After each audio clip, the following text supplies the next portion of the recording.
बढ़ते हैं आगे और बात करेंगे सारठ की सीट पर। सारठ की सीट भी इस बार हॉट सीट है। बीजेपी से रणधीर सिंह यहां फिर से चुनावी मैदान में है, तो उदय शंकर सिंह यहां जेएमएम की टिकट से चुनावी मैदान में नजर आ रहे हैं। साथ ही अजहर अंसारी जो या अजहरुद्दीन कहें, मोहम्मद अजहरुद्दीन, ये यहां पर जेएलकेएम की टिकट पर चुनावी मैदान में किस्मत आजमा रहे हैं। तो अब क्या यहां ये त्रिकोणीय मुकाबला है या फिर से रणधीर सिंह यहां बाजी मार लेंगे? क्या कहते हैं समीकरण? देखिए, जो बीजेपी के प्रत्याशी हैं तो उनकी इच्छा होगी कि यहाँ त्रिकोणीय चतुष्कोणीय मुकाबला बने, और जो जेएमएम के प्रत्याशी होंगे वो चाहेंगे कि आमने सामने की लड़ाई हो। वो इस सीट पर वही की है, क्योंकि जो यहाँ का समीकरण है उसे आप देखें तो यहाँ पर जो आदिवासी वोटर्स हैं वो 20.38% हैं और जो मुस्लिम वोटर्स हैं वो 25.4% हैं। तो ये जो वोट है, अगर इस आम का जो कॉम्बिनेशन होता है उसे आप जोड़ दें तो वो ऑलमोस्ट जो है 46% के आसपास पहुंच जाता है। अब इसमें जो उदय शंकर सिंह प्रत्याशी हैं जेएमएम के, उनके स्वजातीय वोटर्स को आप जोड़ दें तो ऑलमोस्ट ऐसा दिखता है कि फिर ये सीट जो है जेएमएम के पक्ष में जा सकता है। लेकिन हर बार यहां पर जो स्थिति होती है, यहां पर आपको पोलराइजेशन होता है और बीजेपी की कोशिश होगी कि यहां पर पोलराइजेशन हो। यहां पर प्रधानमंत्री की सभा भी इस विधानसभा के लिए हुई है और उन्होंने बांग्लादेशी घुसपैठ का मुद्दा उठाया, जातिगत जनगणना के नाम पर जो बांटने की कोशिश हो रही है ये बातें उन्होंने कही, और वही एक रहेंगे तो सेफ रहेंगे का नारा भी यहां पर चल रहा है। अगर ये नारा चला, पोलराइजेशन हुआ, तब तो रणधीर सिंह जो पिछले 2 बार से यहां चुनाव जीत रहे हैं वो बिल्कुल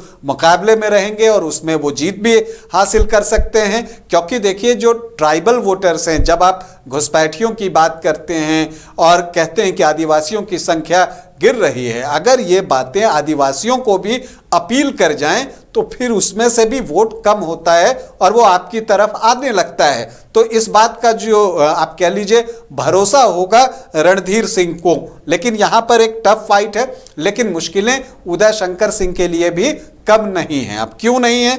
यहां से एआईएमआईएम के प्रत्याशी मोहम्मद फजूल रहमान चुनाव लड़ रहे हैं। एक प्रत्याशी आपने बताया जेएलकेएम से मोहम्मद अजहरुद्दीन, बीएसपी से सैफ अहमद यकूबी हैं यहां पर। इसके अलावा जेपीपी से सिराजुद्दीन अंसारी हैं और फिर निर्दलीय अबीर मियां भी चुनाव यहां से लड़ रहे हैं। तो यहां पर मुस्लिम प्रत्याशियों की संख्या भी अच्छी है।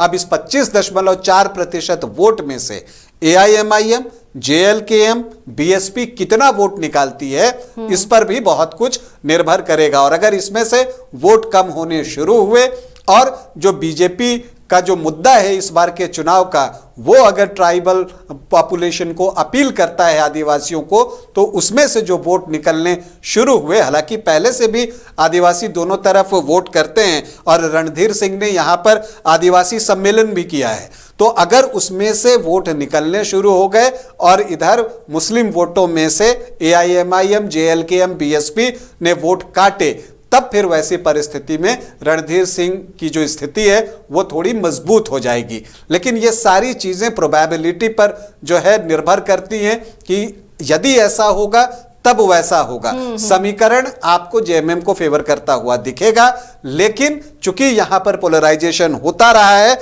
और अगर आप देखें तो 1985 से निर्दलीय 1 बार, कांग्रेस 2 बार, जेएमएम 2 बार, जेवीएमपी 1 बार, आरजेडी 1 बार और बीजेपी भी 1 बार यहां से जीतने में सफल रहा है। हालांकि इस बार लोकसभा चुनाव में बीजेपी को यहां से 1132 वोटों की लीड मिली है, लेकिन यह लीड कोई सिग्निफिकेंट लीड नहीं है और यही बता रही है कि मुकाबला बिल्कुल कांटे का है।